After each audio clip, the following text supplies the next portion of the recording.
ամբողջ ներքին քաղաքական ընդհանուր առմամբ ներքին քաղաքական կյանքը վերաբերվում է իշխանության պայքարին։ Ուղղակի եթե նոր ընտրությունները վերջացել դա մի քիչ հանգստանում է, կեսից սկսում են ճնշել կառավարությանը, հետո արդեն պարզապես նախընտրական է դառնում, կառավարությունը սկսում է տակից դուրս գալ։ Պրոռուսական ուժերը մեռնում են բաննա, թափ են տալի իրանք փորձում են մի կերպ վերականգնվել, շատ վատավիճակները, շատ։ Եվ ստեղծում է տպավորություն, որ միակ պրոռուսական ուժը դա Նիկոլն է։ Այսինքն այն ինչ որ պրոռուսական կարա լինի Հայաստանում, դա այն է ինչ որ ԿՊ-ն, ինքը նույն Նիկոլ։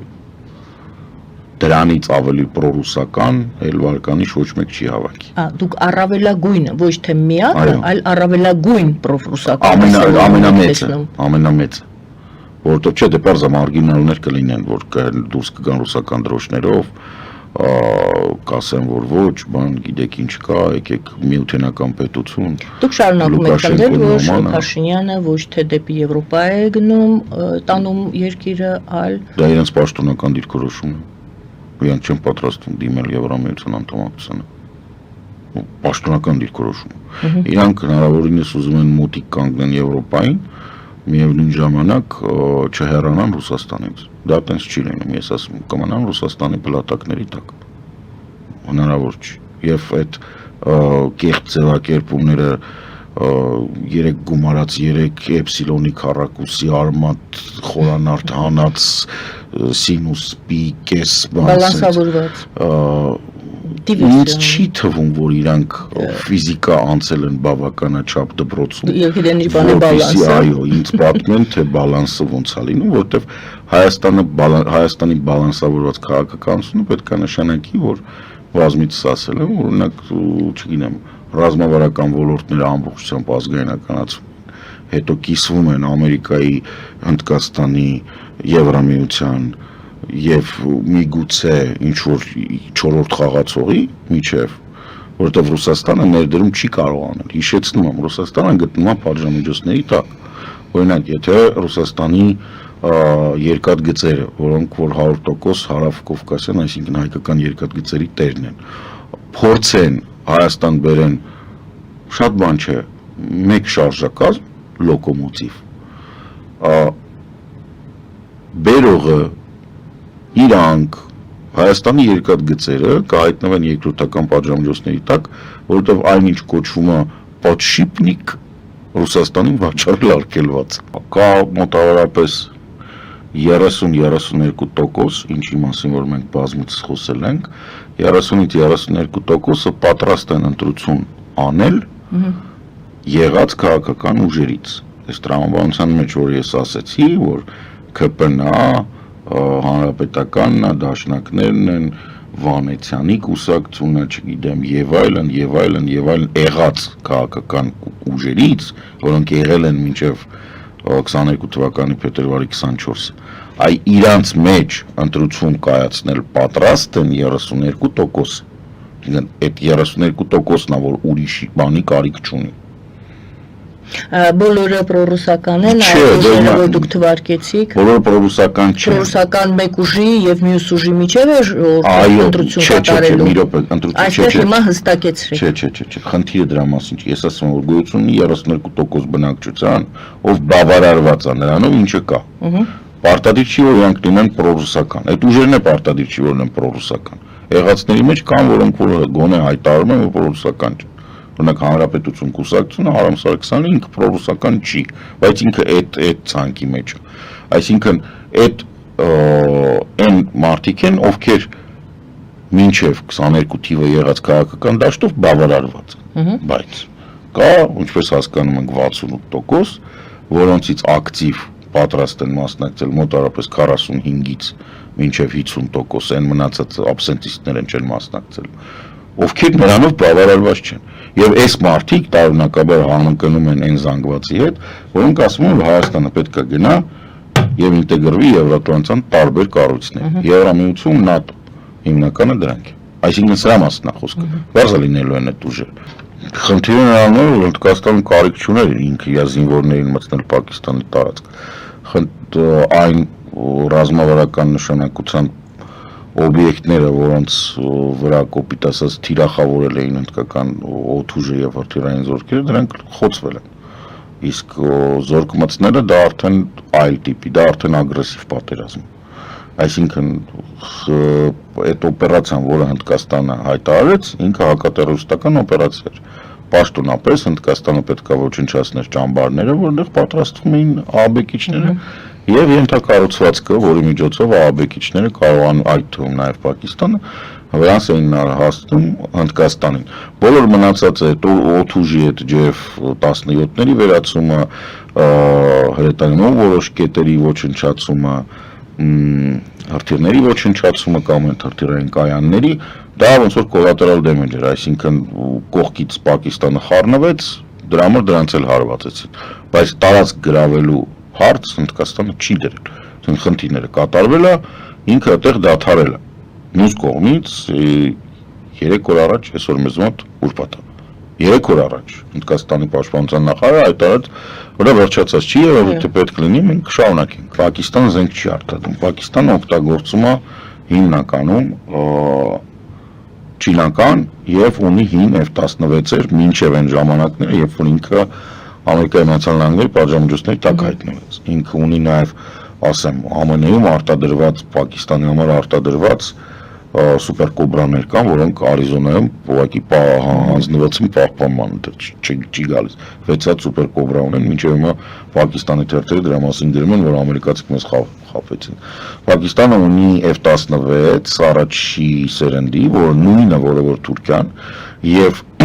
իրականում աշխարհում մենակ Թուրքիան եւ Պակիստանն են, որոնք մնացել են այդ մակարդակի այդ դրանց վրա, դրա համար իրանք շատ հաճախ օդուժի բանը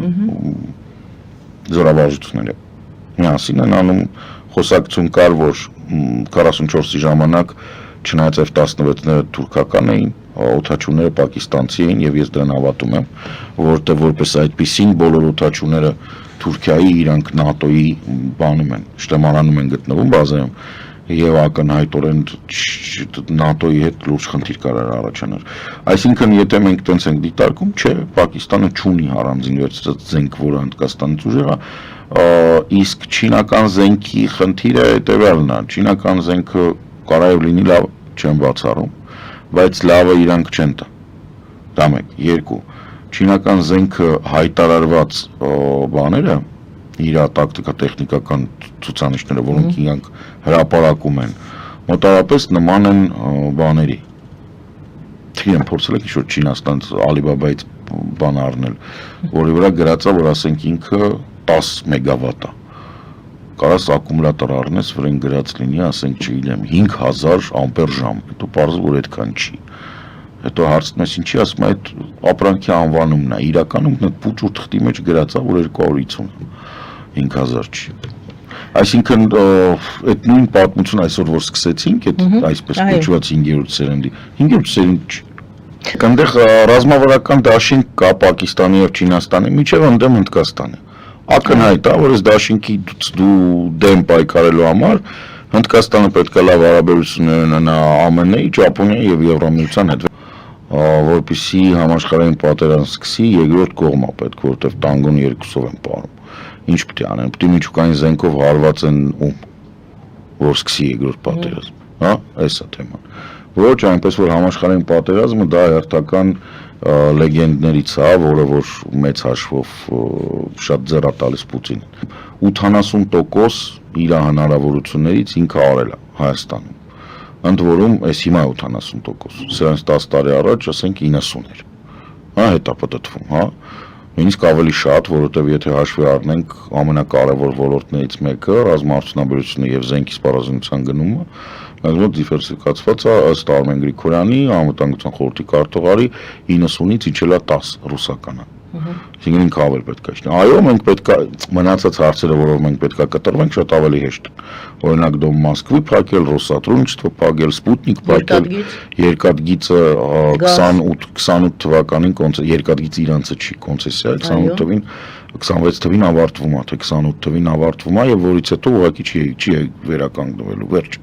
Կոնցեսիան անիմաստ է բնանանած ձեռքը։ Գազի հարցը հետևյալն է, Ամերիկայի Միացյալ Նահանգների արդեն ձեռք բերված պայմանավորվածությունների եւ Ֆրանսիայի հետ պոտենցիալ կարելի է ուղղակի երկու Ամերիկայի հետ 3 մոդուլային են սարքում միջուկային ռեակտորներ, որոնք որ էներգիան կապահովեն, Ֆրանսիայի հետ կարելի է խոշոր սարքել 1-2, որը անհրաժեշտ է իրականում Հայաստանի 1-2 ռեակտոր, որից հետո Հայաստանի էներգետիկ անվտանգությունը եւ անկախությունը սուվերենությունը կապահովի միջուկային ռեակտորներով։ Գազը որպես հոսանքի արտադրության աղբյուր, որ դուրս գա արանքից մենամենակ բնակարաններում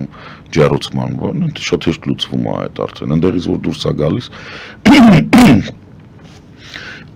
էլեկտրոէներգիա նորմալ արտադրության դեպքում կանցնենք նորմալ եվրոպական սիստեմի, այսինքն ոչ թե գազով կտակածվի, այլ հոսանքով Սաղ աշխարհը տենց անում, ինչ անում, ոչ մի պրոբլեմ չկա, ես չեմ տեսնում խնդիր։ Գազը ասում են էժան է, հոսանքը։ Չի կարող գազը միջուկային էներգիայից էժան լինել,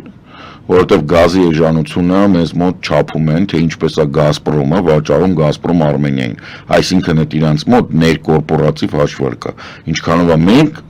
մենք գնում, այդ մի հարց, այդ մեկ, երկու Գազը էժան է, եթե գազը քո հորից է դուրս գալիս քո տարածքում, եթե գազը երրորդ երկրով անցնում, ընդ որում ոչ թե երրորդ երկրի գազը, այլ չորրորդ երկրի գազը երրորդ երկրով անցնում, մեր դեպքում դա ռուսական գազը, որը անցնում է Վրաստանով, դա էժան չի, մենք կախվածության մեջ ենք Վրաստանի արտաքին քաղաքականությունից, Ռուսաստանից, երկրաշարժերից,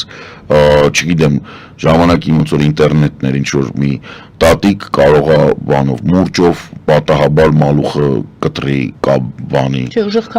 ուժեղ քամուց ինչ ասես կարա լինի չէ սենց որ մտածում ես բոլոր երկրներում իհարկե բայց ասենք դու պետքա բան անես դու պետքա հասկանաս ումից ես կախվածության մեջ մեզ ձեռ տվող գազը դա իրանական գազն է որը որ մեծ հաշվով միանգամից Իրանը արտադրող երկիր է արտահանող երկիր է ինքը մտնի Հայաստան Ռուսաստանի որ տշենք լավ կլինի կպայմանավորվենք Եվրոպայի հետ առանձին գծով Վրաստանով կանենք Ռուսաստանը կոնկրետ այս թեման նրանից է որ կա կեղծ հայկական պատմագրության մեջ կա կեղծ ձևակերպում որ Ռուսաստանը Հայաստանին ինչ որ բանից երբևիցե փրկել է Այդ կեղծը գալիս է 1828 թվականից, երբ անիծված Խաչատուր Աբովյանը բռնեց լեզուն կիսեց եւ հայազգը կտրվեց քաղաքական օրինակ մեդիայից, որը տպագրվում էր Սեբաստիայում, Ադանայում, Պոլսում, Վենայում, Մադրասում, Փարիզում, Ցյուրիխում, Լոնդոնում մենք ունեինք քաղաքական միտք։ Ցավոք սրտի Ռուսաստանը այս տարածքը գրավեց Խաչատուր Աբովյանին անիծված լինի այն օրը, որ իր ոտքը կպավեց հողին, բերեց Տարտուից, ոչ մեկ չգիտի ինքը ով է, ընդհանրապես ոչ մեկ չգիտի։ Հասկանանք, որ Աբովյան ազգանունը Աբու անունից, այսինքն ինքը կամ արաբական կամ ինչ-որ կրդական ծագում ունեցող մարդ։ Ինքը բերեց, պտտեցին, սարքեցին, լեզուն կտրեցին, եկեղեցին զրկեցին հնարավորությունից երրորդ դասարանից բարձր տալ տուլ տվեցին բացառապես եկեղեցական դպրոց, որ աստվածաշունչ կարդան։ Այսինքն ոչնչացրեցին գիտական պոտենցիալը։ Հետո ինչ ասեն հավատում էին մարդիկ։ Էտա սա խնդրեմը։ Մարդիկ չեն կարողանում հասկանալ, որ Ռուսաստանը եղերնը սկսել է 1829 թվականից։